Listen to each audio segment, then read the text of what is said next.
A Jesuit, therefore, is essentially a man on a mission that he receives immediately from the Holy Father or from his own religious superiors, but ultimately from Christ himself, the one sent by the Father. It is by being sent that the Jesuit becomes a companion of Jesus. It is that sense of movement from being sent that we were responding to when we named the book On the March. This is a tribute to the Jesuits who moved us and who are always on the move. When the American Jesuits took over the Philippine mission in 1921, Father Gabriel Font, S.J., was one of the last Spanish Jesuits in Mindanao. Father Gabriel was not yet 18 years old when he entered the Jesuit novitiate in Verelwa, Spain. Ordained in 1900, Father Gabriel studied English in London to prepare for his ministry in the Philippines. A fellow Jesuit likened him to St. Francis Xavier, always on the mission trail, hardly straying more than a week in any place, always going all over to reach all Catholics in northern Mindanao. After the Spanish Jesuits left during the Philippine Revolution, there were no priests in the region. For almost 25 years, he did all he could to convince Catholics against joining Protestant in Aglipayan preachers. Northern Mindanao is strongly Catholic today because of Jesuit missionaries like Father Gabriel. We live and die for God's mission. And we can only pray that the Jesuits today and their lay partners, some of whose work are featured in this book On the March, would continue and carry this burning passion and compassion for the mission and the people they serve. In the movie The Mission, Ateneo wrote a haunting hymn. It was set into lyrics and given the title Nella Fantasia, which means in my fantasy.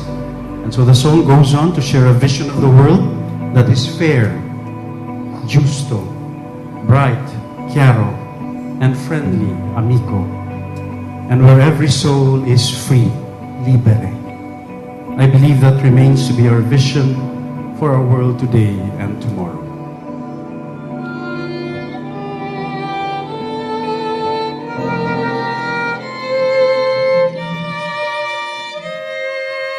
Nella fantasia io vedo un mondo giusto, lì tutti vivono. What we are happy about is that the book did its job raising funds, and we hope to do this again. This book, that is our objective for the old and infirm Jesuits.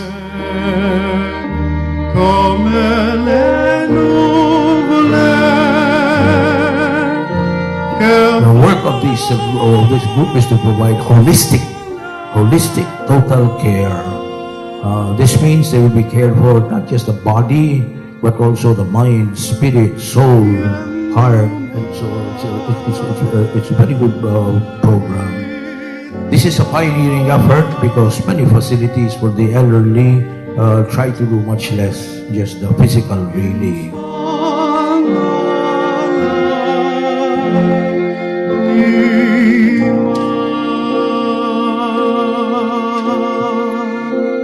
We're waiting for our jeepney ride.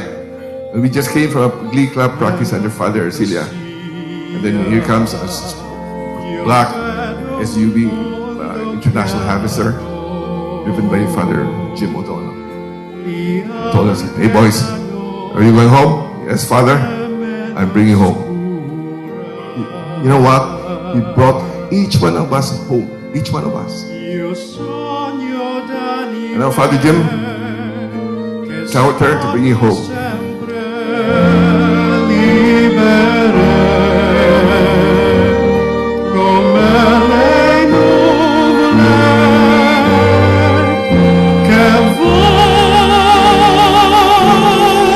Spiritual exercises of St. Ignatius give us two major images of Christ or God. First is the image of Christ always on the move, as seen in the Ignatian contemplation from the 2nd week until the 4th week of the exercises.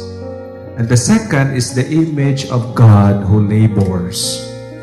A God who labors in His gifts in the third point of the contemplation to attain God's love. Both images of God always on the move and of God who labors are the driving motivation of Jesuits who moved and who labored with great generosity in the various apostolic fields in the Philippines and other mission areas. Que soffia sollecita come amico. Why on the march? Because that was the overriding sense we got after reviewing the material we accumulated. The photos, the personal anecdotes, the video, the first articles. We sensed a movement, a forward action. And we thought this was the part of the church militant. The church moving forward.